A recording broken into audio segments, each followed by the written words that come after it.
الصلاة والسلام عليك يا سيدي يا رسول الله.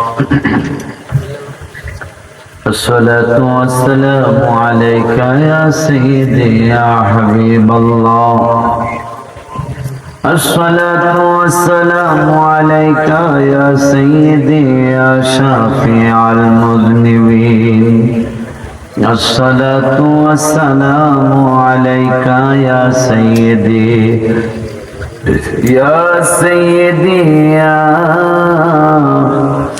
يا رحمة للعالمين وعلى آلك وصحابك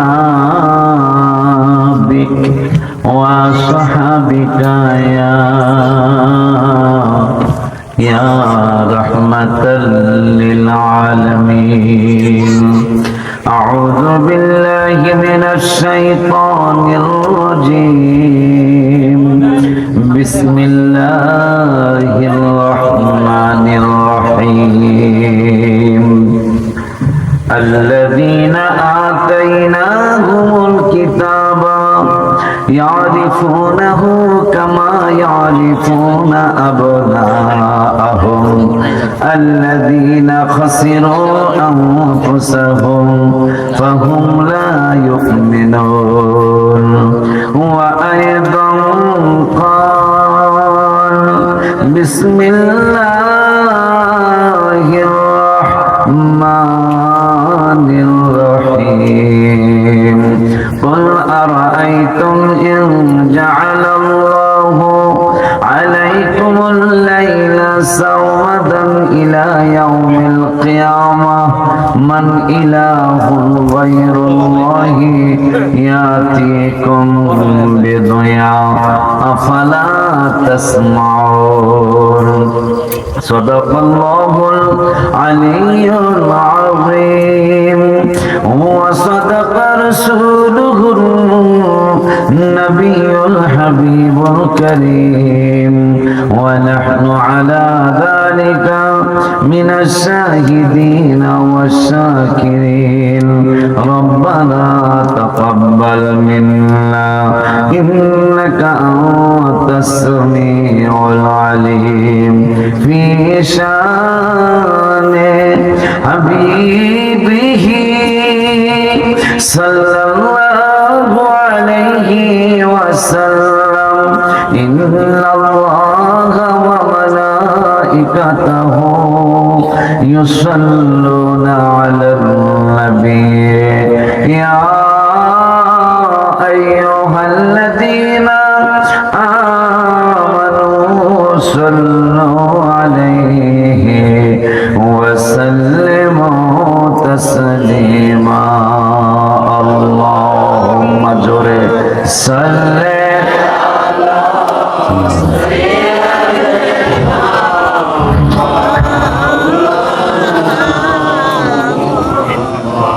وعلى آل سيدنا.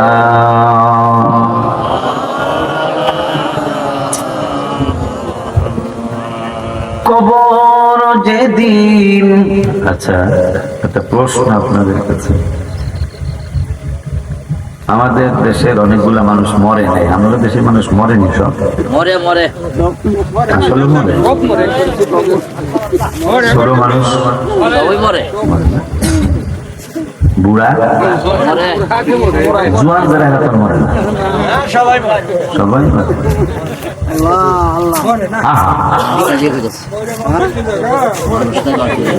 এই মরণের কারণে, এই মরণের চিন্তা করে যারা জান্নাতের টিকিট পেয়েছে, মুসলমানদের দিল, মুসলমানদের অন্তর আজকে অনেক শক্ত। কথা বলেন না? আমাদের যদিও ইহুদি নাসারাদেরকে বন্ধু বানানোর জন্য নিষেধ করেছেন আল্লাহ,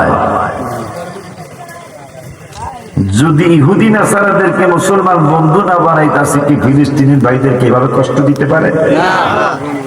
খালি আরব দেশগুলি যদি কয় তোমার কাছে তেল বেসুন না বাজান আল্লাহ কিছু লাগবে, যদি কয় বলে সৌদি আরব, কুয়েত, আরব আমিরাত, দুবাই, বাহরাইন, আর যতগুলি দেশ আছে সৌদি আরবে মানে মধ্যপ্রাচ্যে, এরা যদি কয় বলে আমরা তেল বেচুম না আমেরিকার কাছে, লন্ডনের কাছে তেল বেচুম না, ফ্রান্সের কাছে তেল বেচুম না, আর যুদ্ধ লাগবে না, এইটাই যুদ্ধ। কিন্তু এত কষ্টের পরেও তো আরব আমিরাত, ফেসবুকে আসছে তো খবরে আসছে, আরব আমিরাতের লিডার যিনি নেতানিয়াহুর সাথে তিনি হাত মিলাইছেন, নাউজুবিল্লাহ কি বলবেন না? যখন মাত্র 313 জন মুসলমান ছিল তখন মুসলমানদেরকে বিজয় দিয়েছেন আল্লাহ। আপনি আশ্চর্য হবেন, 1000 ইমানদার 10,000 কাফেরের বিরুদ্ধে যুদ্ধ লেগে গেল, 1000 কে আল্লাহ বিজয় দিয়েছেন। 3000 ইমানদার 1 লক্ষ লক্ষাধিক কাফেরের বিরুদ্ধে লড়বেন, আল্লাহ 3000 কে 10,000 বিরুদ্ধে 1 লাখের বিরুদ্ধে 10,000, আল্লাহ 10,000 কে বিজয় দিলেন। প্রায় কম বেশি হতে পারে 84টা যুদ্ধ। প্রথম যুদ্ধে হাবিবের সেনাপতিত্বে মারহাবা। এই 84টা যুদ্ধের মধ্যে সব যুদ্ধেই বলা যায় মুসলমানদেরকে আমার আল্লাহ বিজয় দিয়েছেন। তখন কিন্তু সারা বিশ্বে কিন্তু 1 কোটি মুসলমানও ছিল না। এখন কিন্তু প্রায় 300 কোটি মুসলমান, বিজয় আসতেছে না। কারণ তখন অল্প সংখ্যকে, আপনি আরো আশ্চর্য হবেন তো, ভারতের মতো দেশ বর্তমানে প্রায় 135 কোটি মানুষ, তার মধ্যে মুসলমানের সংখ্যা 32 থেকে 35 কোটি, কম বেশি হতে পারে। তাইলে গত 200 বছর আগে যিনি সম্রাট শাহজাহান, তিনি তাজমহল বানিয়ে গেলেন, বাদশাহ আলমগীরের বাবা, তাইলে তখন মুসলমানের সংখ্যা আরো অনেক কম ছিল। কিন্তু মুসলমান ইন্ডিয়ার মতো দেশে রাজত্ব করেছে। আপনি আশ্চর্য হবে, একবারে অল্প কিছু সংখ্যক মুসলমান ইন্ডিয়ায়, কিন্তু যুগের পর যুগ বাদশাহ আকবর সহ, সম্রাট শাহজাহান সহ, বাদশাহ আলমগীরের নাম হইতো বাদশাহ আলমগীর, সম্রাট শাহজাহানের ছেলে, মা মমতাজের ছেলে যিনি পেটে রেখেছেন মমতাজ, ওই মমতাজের নামে তাজমহল। আজকে লক্ষ লক্ষ মানুষ ওই তাজমহল ভিজিটের জন্য, পর্যটন করার জন্য মানুষ ভারতে আসে। কোন হিন্দু এটা বানায় না, এটাকে একজন মুসলমান বানাইছে। কেন? কারণ একটানা 600 বছর, 1 বছর 2 বছর না, এই মুসলমান তো বাদশার জাত, আমরা বাদশার জাত। একটানা 600 বছর মুসলমানের হাতে পৃথিবীর কর্তৃত্ব ছিল। ওমরের ঢাল ছিল না, তলোয়ার ছিল না, মিজাইল ছিল না, পরমাণু অস্ত্র ছিল না ওমরের। আমেরিকার মতো দেশ ওমরকে জিজিয়া কর দিতে হয়েছিল। লন্ডনের মতো দেশ ওমরকে খাজনা দিতে, কর বুঝবেন না, খাজনা বুঝবেন। লন্ডনের মতো দেশ এই মুসলমানদেরকে খাজনা দিতে হয়েছিল। ইতালির মতো দেশ, ফ্রান্সের মতো দেশ, জাপান, জার্মানের মতো দেশ এই মুসলমানদেরকে খাজনা দিতে হয়েছিল। খাজনা না দিলে তোদেরকে শাস্তি দেওয়া হবে, তারা খাজনা দিয়েছিল এই মুসলমানদেরকে। কেন? এখন 300 কোটির কাছাকাছি মুসলমান, আমাদের শক্তি নাই, আমরা সারা বিশ্বে অবহেলিত, লাঞ্ছিত, অপমানিত। আর সে তখন মুসলমানের সংখ্যা ছিল অনেক কম, তারপরে মুসলমানদের বিজয় হয়েছে। কারণ কি? মুসলমানের ছিল যেমন ইবাদত, পাশাপাশি ছিল প্রিয় নবীর মহব্বত। বলে হুজুর প্রমাণ? কবি নজরুলের একটা গজল বললে প্রমাণ পেয়ে যাবে। কবি নজরুল একটা গজল লিখে গেছেন, সেই ফুল নিয়ে কাড়াকাড়ি চাঁদ সূরজ গ্রহ তারা, ফকির বাদশাহ দরবেশ চাহে পড়তে গলার মালা। মারহাবা। কি লিখলেন? তিনি তো 1900 শতাব্দীতে জন্ম কবি নজরুলের। তিনি দেখতে পেয়েছিলেন অনেকগুলি রাজা, অনেকগুলি বাদশাহ আল্লাহর পাঁচ ওয়াক্ত নামাজ যেমন পড়েছেন, পাশাপাশি আমিনাল লাইলি ফাতাহাজ্জাদ বিহি নাফিলাতাল্লাহ, আল্লাহ রাব্বুল আলামিন তাহাজ্জুদের দাওয়াত দিচ্ছেন 15 পাড়ায়। রাতের বেলা জনগণ ঘুমাইতো কিন্তু বাদশাহ ঘুমাইতো না। সুবহানাল্লাহ। এই জন্য অল্প সংখ্যক মুসলমান হওয়ার পরেও মুসলমানদের রাজত্ব আল্লাহ দান করেছিলেন। মুসলমান বেয়াদব ছিল না। আজকে মুসলমান নামাজের দাওয়াত দেয়, আল্লাহর দাওয়াত দেয়, কিন্তু রাসূলের সাথে বেয়াদবি করে। কথা বলেন না কেন মিয়া? সেটার প্রমাণ বলে হুজুর এটা কেন? এটা মানে আশ্চর্য হওয়ার কিছু নাই। নবীজির জামানায়ও এই ধরনের মানুষ ছিল, যাদের কথা 11 পাড়ার 3 পৃষ্ঠার প্রথম আয়াতের তাফসীরের মধ্যে আসে। সুবহানাল্লাহ কে বলবেন না? মসজিদ বানাইলেই আপনি বুঝবেন এই লোকটা খুব বড় মুসল্লি। মসজিদ বেয়াদব মানুষও বানাইতে পারে। কথা বলেন না কেন? আমি নাম বলবো না, আপনাদের আশেপাশের মানুষ ঢাকার জমিনে 50,000 লোক নামাজ পড়তে পারে এমন একটা মসজিদ তৈরি করেছেন আপনাদের আশেপাশের মানুষ। 2-1 কোটি টাকা খরচ হয়েছে, অন্তত 50,000 লোকের নামাজের ব্যবস্থা করতে অন্তত কয়েকশো কোটি। কিন্তু আমি নিজে জানি ওই লোকটার কারণে ঢাকা রাজধানীতে শত শত ফ্যামিলি রাস্তার ফকির হয়ে গেছে। ওই মানুষটার কারণে সব কথা ভেঙে বলা যাবে না। ওই মানুষটার কারণে ঢাকা রাজধানী যারা ছোট্ট ছোট্ট বাড়িও না ঠিকই, কিন্তু ওই বাড়িটাই ভাড়া ছাড়া, মানে নিজের ভাড়াটা দেওয়া লাগে না, এতটুকুই পুঁজি, আর রিক্সা চালায় খায়, ভ্যান চালায় খায়, ট্রাক চালায় খায়। এই মানুষগুলি শত শত বললে ভুল হবে, হাজার হাজার ফ্যামিলি রাস্তার ফকির হয়ে গেছে। 50,000 কেন 50 লাখ মানুষ নামাজের ব্যবস্থা করতে পারি, কোনো লাভ হইব না? ওনার কারণে হাজার হাজার মানুষ রাস্তার ফকির। এই ধরনের মসজিদ বানানো মানুষ আছে না? এই কথা বলতে গেলে আছে না? আমি জানি আপনি জানেন এই লোকটা অনেক বড় সুদের ব্যবসায়ী। কথা হয় না? ওই সুদের ব্যবসায়ীর টাকা দিয়ে মসজিদ বানাইছেন, নামাজের উপায় কি? এই ধরনের আছে না? নাই আছে না? একাই এক মসজিদ বানায় দেয়। আছেন? তাহলে মসজিদ দুরূদ শরীফ পড়ছিলেন? পড়েন। তাহলে একবার দুরূদ শরীফ পড়ি। আল্লাহুম্মা সাল্লি আলা সাইয়্যিদিনা মাওলানা মুহাম্মাদ ওয়া আলা সাইয়্যিদিনা।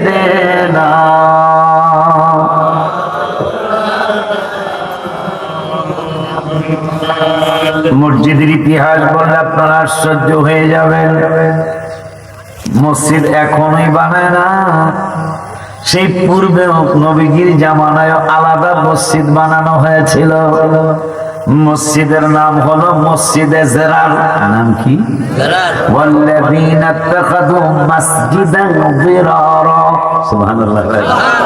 11 পারা 3 পৃষ্ঠার প্রথম আয়াত, সূরার নাম সূরাতুত তাওবা।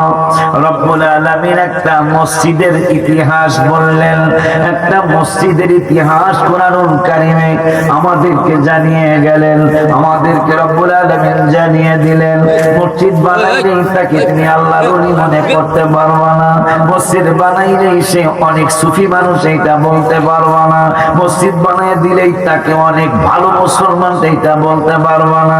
নবীজির জামানায় নূরের নবী রহমাতুল লিল আলামিনের জামানা মুবারকে, যেই জামানার কথা আমার নূরের নবী হায়াতুল নবী জিন্দা নবী রহমাতুল লিল আলামিন নূরানি জবান মুবারকে বললেন, আমার জামানাটা স্বর্ণের জামানা, সুম্মাল্লাযীনা ইয়ালুনাহুম, আমার পরের জামানাটাও স্বর্ণের জামানা, সুম্মাল্লাযীনা ইয়ালুনাহুম।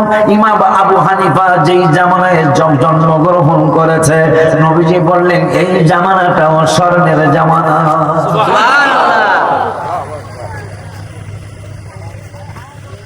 ইমাম বুখারীর জামানাকে নবীজি স্বর্ণের জামানা বলেন নাই।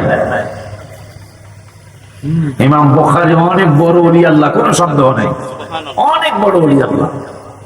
কেন? যিনি হাদিস লেখার আগে গোসল করতেন, গোসল কইরা চমৎকার আতর, যে আতরটা সবচেয়ে ভালো ঘ্রাণ, ওই আতরটা ব্যবহার করতেন। এইটাই আমার দুঃখ, আজকে নতুন যে দলের আবির, আমি নামও নিতে চাই না এদের একটু আগে ভিতরে এক হুজুর আমাকে বলল, হুজুর যদি আমাদের এই এলাকাটা একটু আসতেন, কোন এলাকা জানি একটা দাওয়াতের কথা, হুজুর এটা হলো মোল্লা, মানে গ্রামের নাম মোল্লা। কার না মাশাআল্লাহ 22 বছর মাদ্রাসায় পড়ে মোল্লা হয় না, কোরআনটি হাঁটবে। হ্যাঁ 22 বছর মাদ্রাসায় পড়ছি, বারান্দায়, মাদ্রাসার ভিতরে বাইরে, মাঠে, মাদ্রাসার মসজিদে, মাদ্রাসার ভিতরে কত নামাজ পড়ে, এরপর মোল্লা পায় না। আরে গ্রামের নাম মোল্লা, এরকম নামই রাখবে। মাশাআল্লাহ, চমৎকার চমৎকার। গ্রামের নাম রসুল্লাবাদ, রসুলের নাম মোবারকে গ্রামের নাম। আমার এই গ্রাম রসুল্লাবাদের ইউনিয়নে না, গ্রামের নাম মোল্লা, আর থানার নাম নবীনগর। নবীনগরের মানুষ যদি হাবিবের ভালোবাসায় মত্ত না হয়, নামের সাথে কামের একটু অমিল হয়ে গেল। কথা বলেন না কেন? বললাম আমরা বলে দেখলাম একটু দেখছি কি দেখছি খাবারও সবার খাওয়ানো লেগে যাক।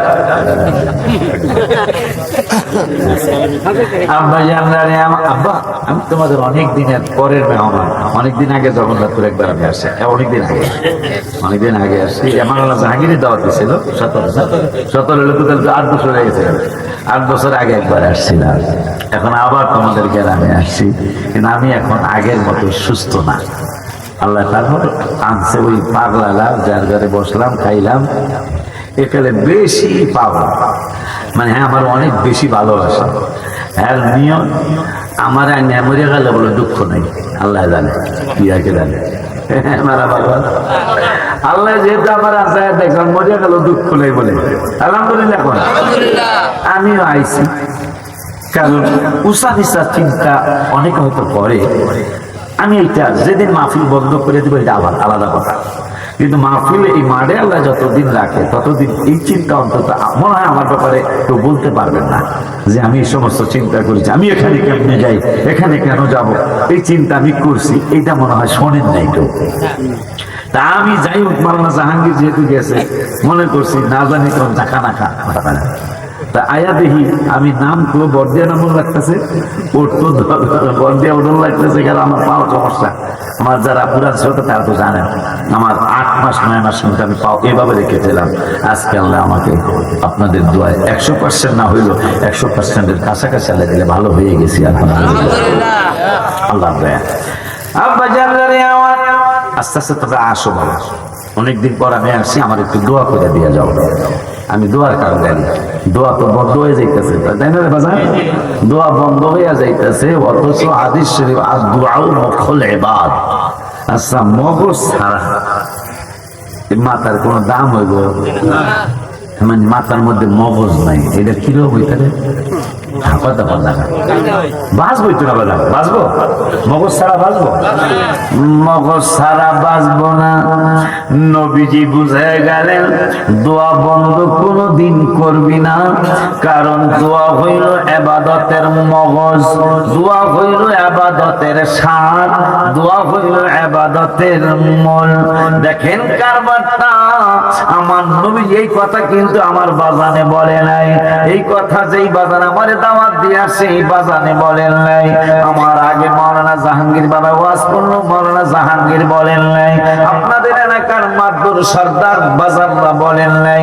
আমার নূরের নবী হায়াতুন নবী জিন্দা নবী রহমাতুল লিল আলামিন নূরানি জবান মুবারকে বললেন দুআ মুখল ইবাদত। আমার নূরের নবী বললেন দোয়া হইল ইবাদতের মূল, দোয়া হইল ইবাদতের মগজ। এখন যদি গাছের গোড়া না থাকে, কথার কথা বলে যাই রে বাবা, আপনার গাছের বলতে পানি দিতেছেন কিন্তু গোড়া কাটা,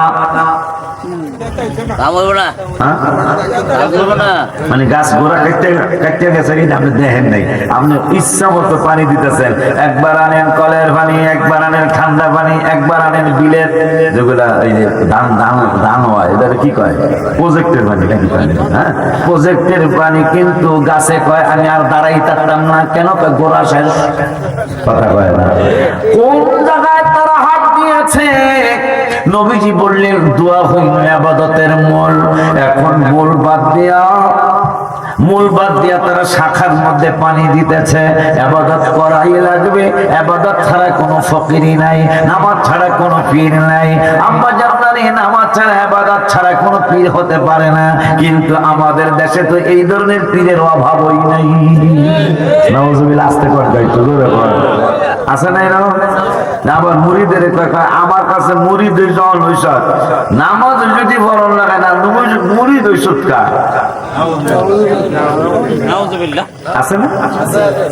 আপনাদের নবীনগর গ্রামের নাম তো আমি কমু না, এক পিসাব বলে দিল আমার এক সপ্তাহ পরে আমার ক্ষুধা লাগবে, মরে গেলে আমার মারির মধ্যে ভাবি না, এই সাইতে না, এটা বাদশাহপুরের সাইতে আমারে পাকা বানাইয়া পাকার মধ্যে ডুয়াইয়া দিবি, এক সপ্তাহ পরে আমারে খাওয়ান দেবে, জিন্দা হয়ে যাবে মুগা, আমারে খাওয়ান দেবে। মুরিদরা আমার মতো একটু কম বুঝে, খুব বিশ্বাস করে হুজুরে, ঠিক আছে গা হুজুরে মই রাখতে দেবে, কোন রকম পেঁচাইয়া বুঝাইয়া এই পাকার মধ্যে ডুয়াইয়া দিতে, হুজুরে এক সপ্তাহ পরে খাইব। এই এদের আয়োজন। খাসি পাক করছে, গরু পাক করছে, হরিণের গোস্ত, বোয়াল মাছ, চিতল মাছ, রুই মাছ, কাতলা মাছ, বাইন মাছ, এরপরে একটু একেবারে খাওয়াইলো কি জানি পাবদা মাছ, এইভাবে দুরা মাছ, অনেক কিছু, মানে হুজুরে যেগুলা পছন্দ করে। এক সপ্তাহ পরে ইয়ানা খুলছে, ডাক্তারা করছে সব দূর পড়ছে, হুজুরে বলে বাচ্চা যাইব গা, হুজুরের লাশ তো পয়সা গেছে, হুজুরের লাশ আপনাদের নবীনগর থানায় বাড়ি, কিন্তু বানসারামপুরের সাইটে বসছে, গ্রামের নামটা বললাম না। আল্লাহ যেন এদেরকে হেদায়েত দান করে, এদের কারণেই আজকে হক্কানি পীর মুর্শিদের বদনাম। কথা বলেন না কেন বলেন? পর্যন্ত যারা হকপন্থী মানুষ, আমলি মানুষ শুনছেন পিরানি করে কোনো বদনাম তাদের শুনছেন? কিন্তু বহুত পোলাপান 16 বছর বয়সে পিরানি শুরু করছে, এদের অনেক বদনাম হয়ে গেছে। কথা বলেন না কেন?